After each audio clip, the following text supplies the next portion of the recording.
Not here with us today, but I'll be doing the whole presentation on our behalf.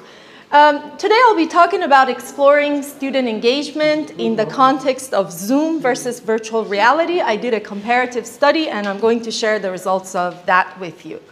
So without further ado, I will be covering these topics today, first beginning with a bit of background on VR and language learning, and then share with you some of the pilot study, things I did before the main study, and then getting to the main study itself. And without further ado, let me get into the main part of the talk. So regarding VR and language learning, we know that there's been an increase in the number of studies that have been conducted in this area over the years. And lots of different researchers have talked about the benefits of VR. For example, there's been reports that it provides a more meaningful context for language practice and that it can potentially enhance the students' engagement and motivation. Also, some researchers believe that, or have reported their findings, that it provides a safe and risk-free environment for learners to practice their skills in. Now, back in 2022, together with Neil, as part of the same project that we've been doing together, we did a scoping review of a number of studies published on VR and language learning from 2020 to 2022, so over the past, those 3 year time span. And it seems again that most of the studies we looked at had reported positive findings about the impact of VR on learners' state of mind, like engagement, anxiety, and so on, and their learning outcomes. However, having done this scoping review, we found that we probably need more of these studies, especially longitudinal studies that look at student learning gains and progress over a longer period of time rather than doing one-shot experiments with a small number of students. So we were willing to see more of the studies that were done in a longitudinal manner, also with more number of students, usually a class-size number of students. But there were not as many, so we thought we'd start one ourselves. We did a little pilot study before the main study that I'm going to report on today. And that, again, as the name suggests, it was a pilot study. So we only wanted to see how VR works in a language learning context with a small number of students. So we worked with a very tiny group of five students from Okayama University, where Neil used to work at, in 2021 and until 2022. So over a couple of months, we were experimenting with using different levels of VR immersion, starting with full immersion. So we gave the students a bunch of MetaQuest 2 headsets and asked them to just go around and look for any VR language learning apps that were out there that could be useful in educational contexts. And then every week we would gather together in this VR app called Engage, and the students would do their reports. So we would be doing a lot of sharing, and it was more of a self-directed learning approach in a participatory context. Next, we moved on to a web VR platform called Mozilla Hubs, and the students were tasked with the job of creating an environment in Hubs where they would tell us about a topic of interest or an aspect of their academic study. And finally, moving on to lower kind of levels of VR immersion, we gave the students Insta360 cameras, and they could go around, take 360-degree photos, and make tours of, again, their campus or any place they had the opportunity to travel to. We have published the results of this pilot study in 2 of these publications you can see up here. So if you're interested, you can go and take a look at them in more detail. But generally speaking, we made some observations. We had some findings from the pilot study that guided the main study I'm going to talk to you about today. First off, we found out that, well, at least for the group of students that we worked with, communicating in a VR environment could potentially be engaging to the students. We also noticed that, well, again, maybe because of the particular group of students we were working with, some of them reported that they had lower anxiety and apprehension levels when speaking to each other, communicating in a VR environment. And finally, like I said, we began with full immersion experience of VR. We started with VR headsets, but we found out that some students, especially those wearing glasses, didn't feel comfortable putting the headsets on top of their glasses, and it gave them feelings of fatigue and cyber sickness. So with these in mind, we decided to, first of all, what we saw was lacking in the literature, longitudinal studies with a larger number of students. We wanted to incorporate that aspect into our main study. And also, we didn't want the students to feel that fatigue and cyber sickness, so we decided not to go for full immersion VR and instead adopt a web VR platform which runs on PCs, any device basically that has a browser. Now, telling you about the main study, let me emphasize that we didn't do it in a formal university class that's part of the curriculum.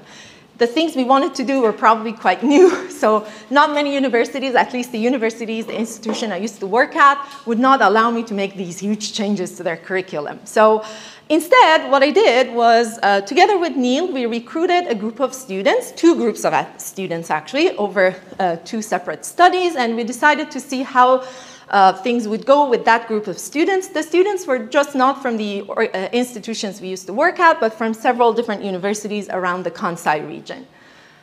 Now, our main objective was to investigate the impact of VR, comparing it with regular existing video conferencing tools on students' psychological states, such as engagement and anxiety, and we also were interested in looking at their learning gains or learning outcomes. So in particular, we wanted to investigate these 2 research questions, the first one being, how does the mode of delivery, comparing Zoom and VR, impact students' learning outcomes? And we asked the same question in the context of engagement and anxiety within the same study.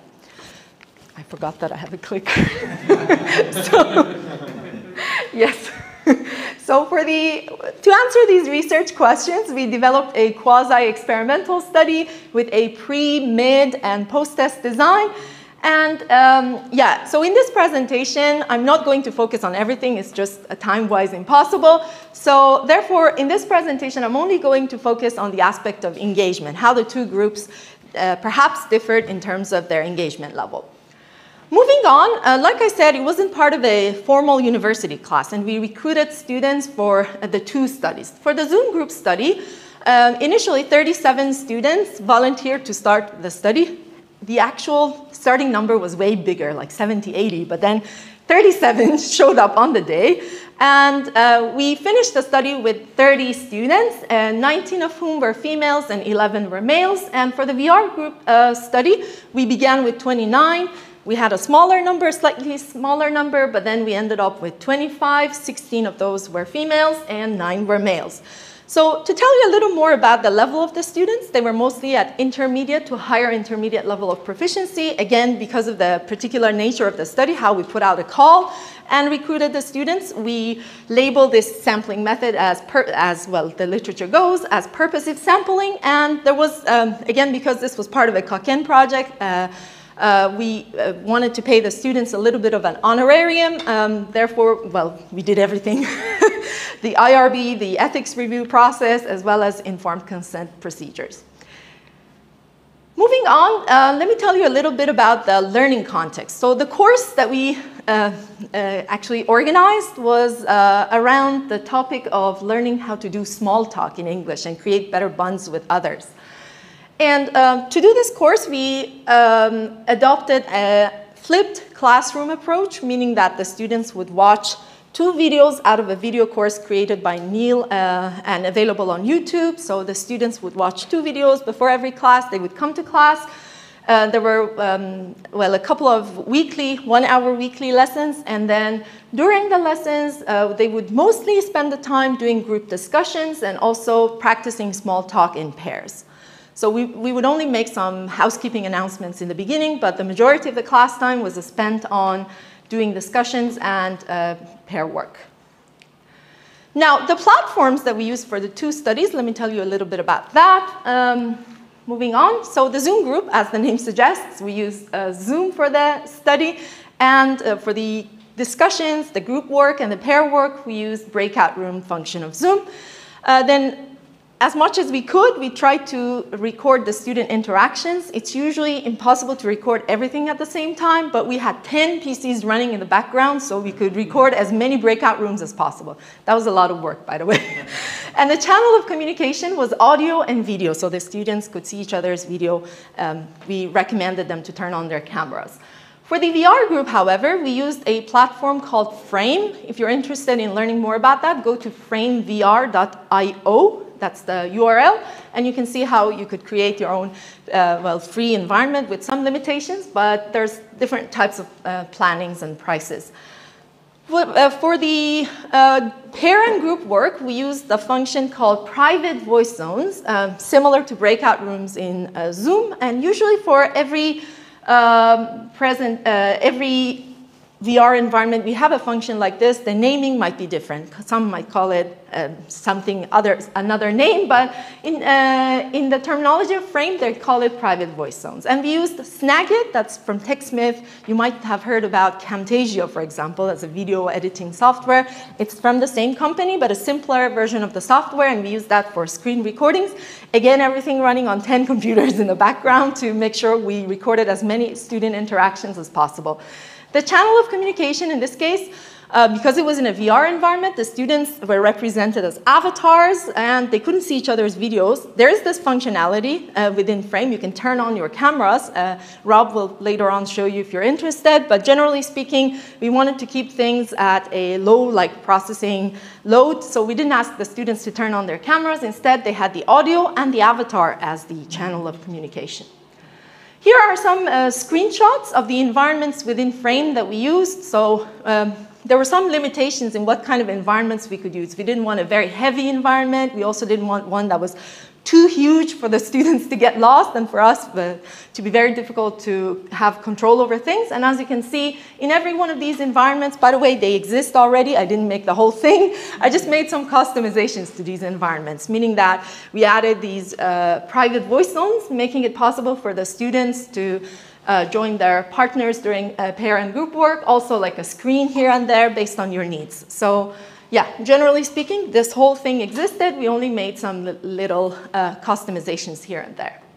Now, for the sake of this presentation, which focuses on engagement, we used these two instruments for data collection, and we adopted a mixed methods approach. So we collected both quantitative and qualitative data. For the quantitative section, we used an engagement survey. I'm going to talk to you about that in more detail later. And we also did focus group interviews. Now, regarding the engagement survey, we used the Japanese version of an existing survey called the Sun and Rueda 2012 survey. That's based on a famous classic model of engagement, which looks at engagement as existing or as being composed of these three components. So they divide engagement into emotional, cognitive, and behavioral engagement. If you think of your own classes, you can probably also imagine scenarios where the students could be engaged in any one of these ways. However, the Sun and Rueda scale, what makes it different from the original Fredericks et al. Scale is that it was the time perhaps when online learning was becoming a thing, and they adapted the original questionnaire to online learning environments. We had to further adapt that, of course, to make sure that the items reflect our learning context and our scenarios. Now, the questionnaire or the survey was made up of 19 items with 3 reverse items. And like I said, it reflected all these 3 different components of the engagement model. And it was on a 5-point Likert scale from 1, strongly disagree, to 5, strongly agree. And you can see the Japanese translations of this. By the way, we translated the survey into Japanese by ourselves and then got some experts to have a look at it. So did a sort of expert opinion on this, did not do a full back translation procedure because, well, that's what you see more recently being common in the literature. So here are the items. If you're interested, you can go back to Sun and Rueda for the English version. If you want the Japanese version, you can reach out to me and I'll be happy to share that with you. So like you see for the behavioral engagement, the items would be something like, well, I attended the online classes, so a behavior that leads to learning. Also, for the emotional engagement, I enjoyed the classes or I felt happy and things along those lines. And for the cognitive engagement, there were more items. There were 8 of them. And Like you can see, well, I answered the quiz questions, for example. I prepared for the flipped lessons beforehand. I watched videos and things along those lines. Now, for the focus group interviews, we adopted a semi-structured procedure. We had certain questions set in place, and they were categorized into these 4 groups you see here. There was the course, the video materials, the group pair work, perceived learning outcomes. Sorry, was that a 5-minute left sign? I couldn't see that very well. Sorry? 10 minutes. 10 minutes, okay. All right.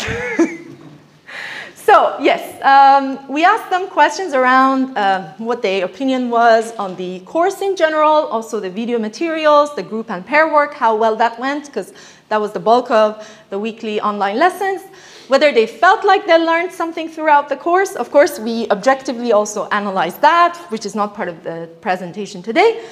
And then for the VR group, we asked some specific questions from them in terms of the level of immersion that they felt in the course, whether they felt they were with the people in the same environment, that sense of presence, so to say, and also how the use of avatars perhaps made a difference to their experience. Now, again, focusing on the major findings, I have summarized the responses that the students gave to the 5-point Likert scale survey here.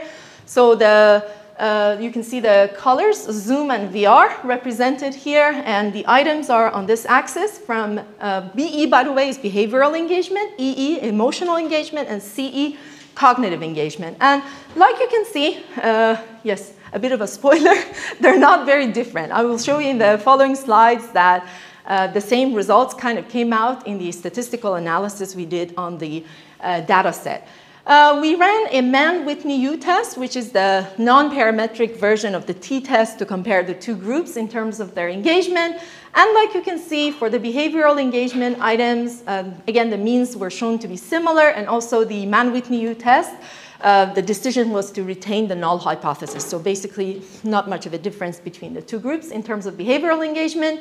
We found similar things for the emotional engagement, so both groups had high emotional engagement with the course.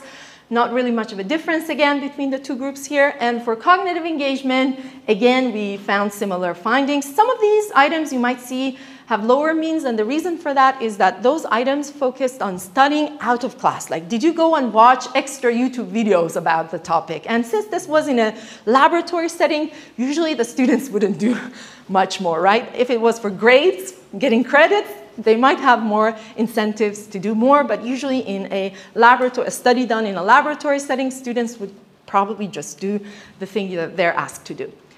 Yeah, so that's why some of those items got lower ratings, but generally speaking, we didn't observe any difference between the 2 groups. Now, let's get to the focus group interviews, which perhaps show us a better picture, a more comprehensive picture of what the students' experience was in terms of engagement.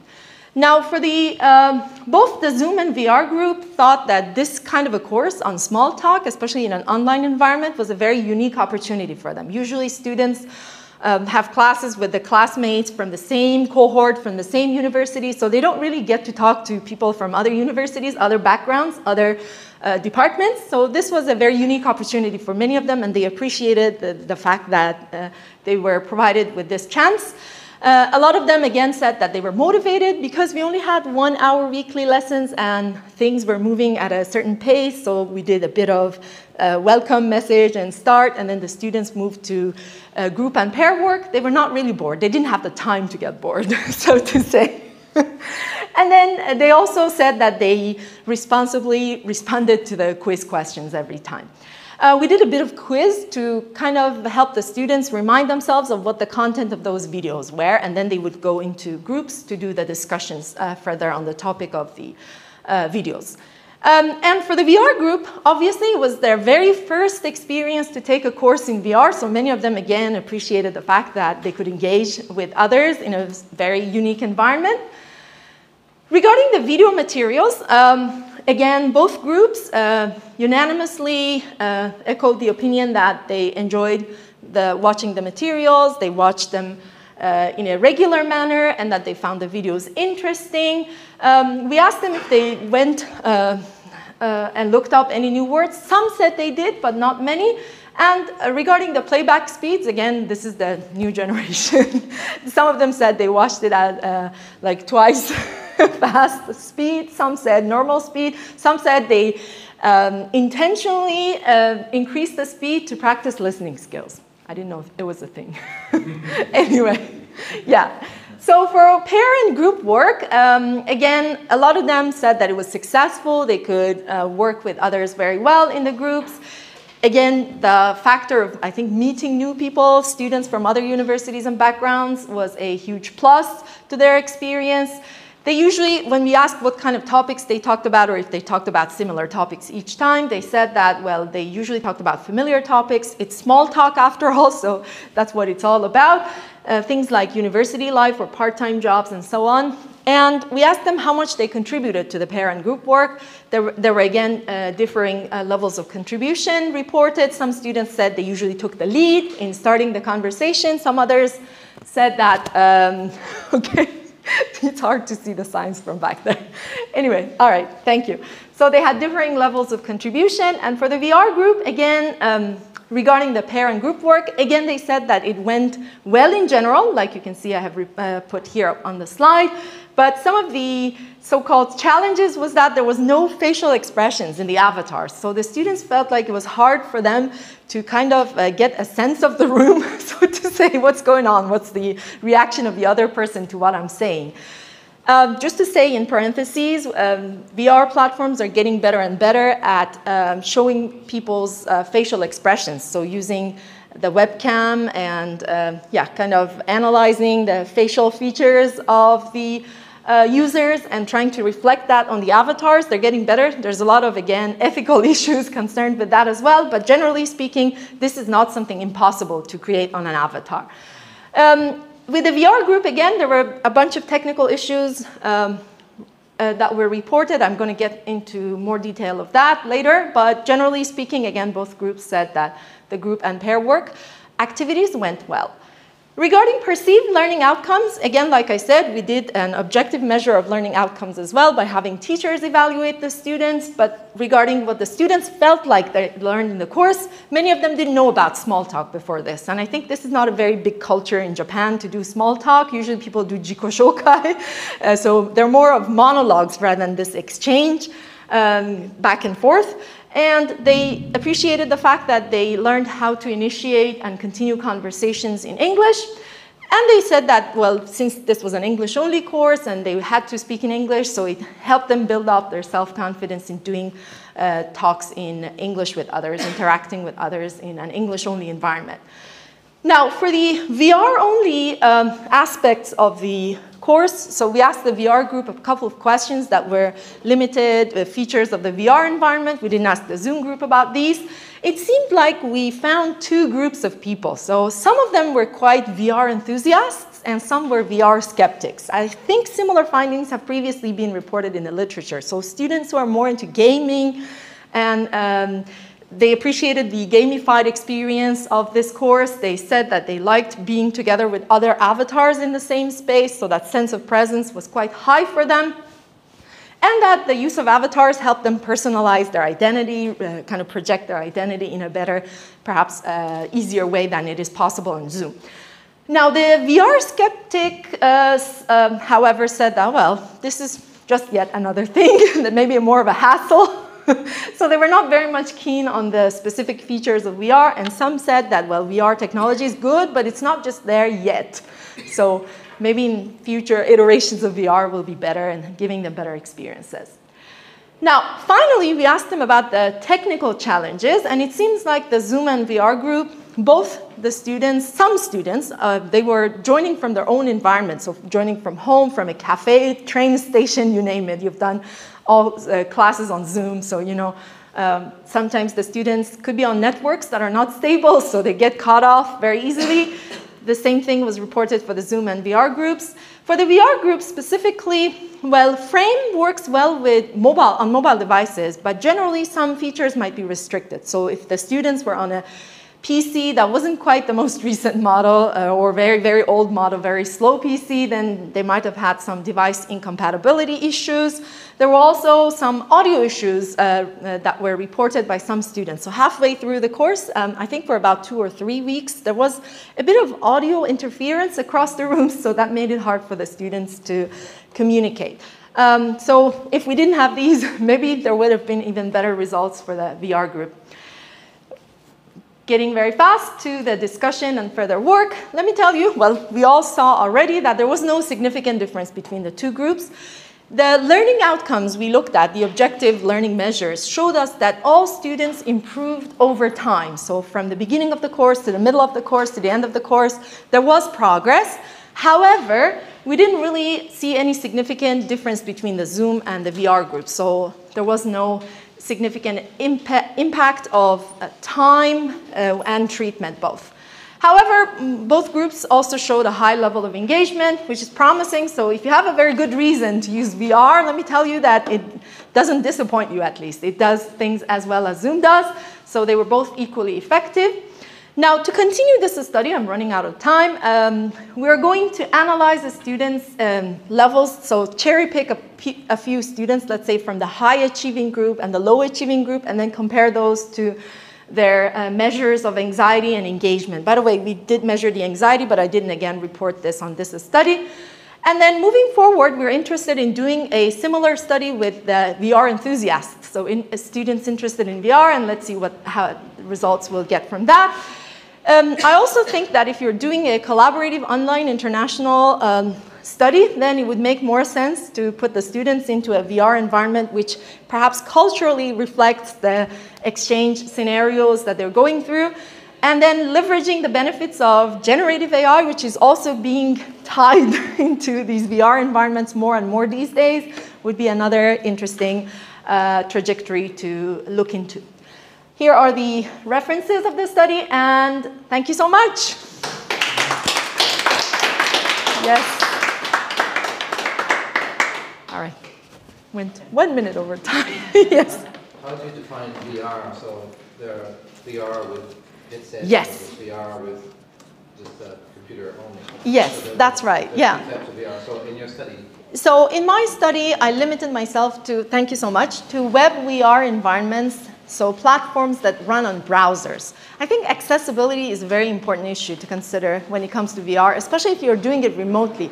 You can't easily ship all those headsets to people, make sure they don't break them, it works well at their end and everything. So if you are with students in the same environment, you might want them to experience full immersion VR, but if you're doing it with a use your own device approach, it doesn't really work to ask the students to like use well, first of all, they probably don't have their own HMDs, their own head-mounted displays, and if they do, it's not like mobile phones yet, right? Maybe in the future, everyone will have one of those, but we're not there yet. Therefore, I thought using something that runs on computers, mobile devices, because you never know when a student is on a mobile device and not having a computer at hand, and also, well, the platform, after all, runs on VR headsets too. So if any student had one of those, they could have joined us on their headset, on their HMD. So yeah, I thought accessibility was the more important aspect. Good. Sure? Okay. Thanks, Mehrasa. Thank you. So we see no big difference between the Zoom and the VR as far as engagement and outcomes. But that's right.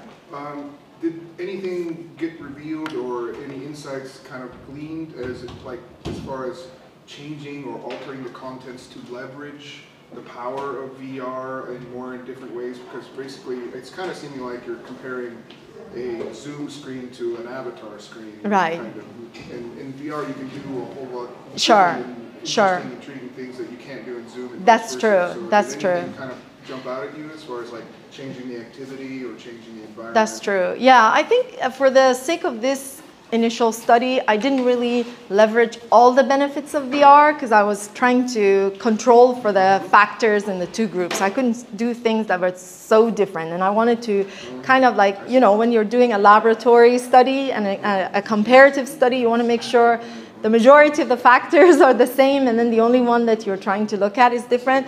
And also the learning context. So the students all being in Japan, all Japanese L1 speakers doing things together made me a little limited. So if I made it into an international study, then I think I would have had better chances of using more, better features of VR that are specific only to VR and can't be done on Zoom. So yeah, I think on the, the SAMR model, I should go up that model to more of, so instead of just replicating things that you can do on Zoom into VR, I should have probably looked into how you can, improve learner agency and also give learners better learning experience on that ladder by, making better use of the VR features. Like so even incorporating the environment into your small talk, like, oh, the sun's out today. Yeah, exactly. Yeah, that's a great thing. Thank you so much. All right, the next group is about to talk. Joseph, I'll talk to you. Thank you so much.